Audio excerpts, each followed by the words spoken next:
আমি যখন বিরতি, আমার কাজে যখন বিরতি হয় তখন পারি, ঘুম থেকে উঠেই পারি, শোয়ার সর্বকাজ শেষে শোয়ার সময় পারি, অথবা গভীর রজনীতে যখন আমার ঘুম ভেঙে যায় তখন 5 মিনিট পারি।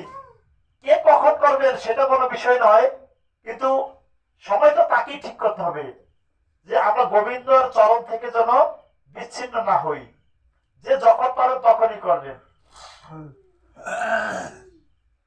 উত্তর ভারতে একজন সরল ব্যক্তি ছিল, সবকিছু বলতো আমার রাম জানে।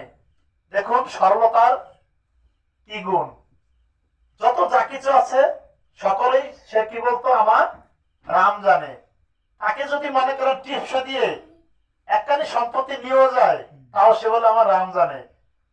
তাকে যদি চলা দিয়ে দুটো বাড়িও দেয় আমার রাম জানে। যদি মনে করেন যে আজকে দুপুরে খাবার নেই আমার রাম জানে। মানে এতটা সরল। এই সরলের মহিমা, সরলের কি গুণ, এই সরলতার কি ভাব দেখুন। এক লোক তার মেয়ে বিয়ে দিবে, সংসারে কোনো আয় উন্নতি কোনো কিছু নেই, আর 3টা ছেলে। এখন ছেলে বলছে দেখো বাবা আমাদের বোন তো বড় হয়ে গেছে, এখন বিয়ে দিতে হয়, টাকা পয়সা তো দরকার, কিভাবে কি করি। তখন ওরা কি করলো, এক জায়গা থেকে 1 লক্ষ টাকা ধার নিল। তো ধার নিয়ে তার মেয়ের বিয়ে দিল। এই মেয়ের বিয়ে দেওয়ার পরে এখন টাকা শোধ করবে। টাকা হাতে যখন হয়েছে, এটা ফেল দেন।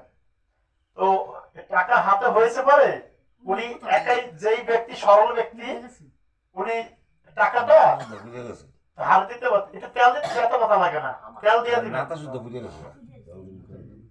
তো এই টাকাটা হাতে হয়েছে যখন,